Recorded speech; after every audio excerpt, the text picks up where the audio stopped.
కడప జిల్లా పోరుమామిళ్ల చెరువుకు వెంటనే తెలుగుగంగ నీటిని విడుదల చేయాలని మాజీ ప్రభుత్వ సలహాదారు పోతిరెడ్డి నాగార్జున రెడ్డి కోరారు. ప్రస్తుతం పోరుమామిళ్ల చెరువుకు వర్షం ద్వారా నీరు రానందున దాదాపు గత నెల రోజులుగా పోతిరెడ్డిపాడు నుండి తెలుగుగంగ కాలువకు నీరు రావడం జరుగుతుందని, కావున బద్వేలు నియోజకవర్గంలోని అతిపెద్ద చెరువు పోరుమామిళ్ల చెరువు శ్రీకృష్ణదేవరాయల కాలంలో నిర్మించబడ్డ ఈ చెరువుకు వేల ఎకరాలు పారుదల కింద అనేక చిన్న చెరువులకు నీటిని సరఫరా చేస్తోందని తెలిపారు.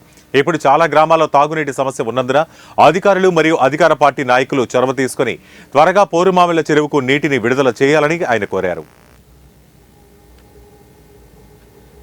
వర్షాలు మిగతా జిల్లాల్లో ఎక్కువ పడి తుఫాను వచ్చి కొట్టుకుపోయినా మన ప్రాంతంలో వర్షం లేక ఇప్పుడు మనం చూస్తున్నాం. పోరుమామిళ్ల చెరువు పెద్ద ఆయకట్టు, బద్వేలు నియోజకవర్గంలోనే పెద్ద ఆయకట్టు కలిగినటువంటి చెరువు పోరుమామిళ్ల చెరువు.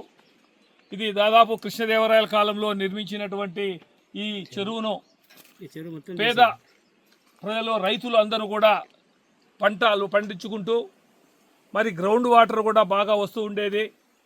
ఆలస్యంగా అయినా కూడా ఇప్పుడు పోతిరెడ్డిపాడు హెడ్ రెగ్యులేటర్ నుంచి మన బ్రహ్మసాగర్కు నీళ్లు వస్తున్నవి.